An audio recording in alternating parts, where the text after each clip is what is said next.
year, over 90% of our flights arrived on time. We hope you enjoyed yours, and we look forward to welcoming you on board again soon. Ryanair. Low fares, made simple.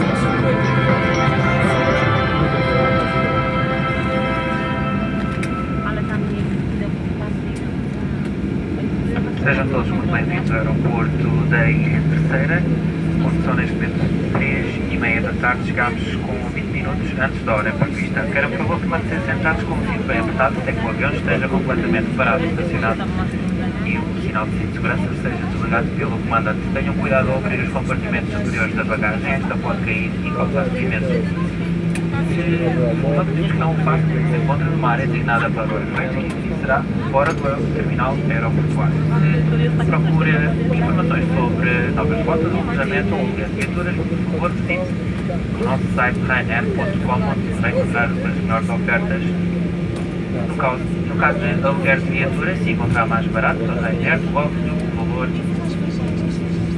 do aluguer.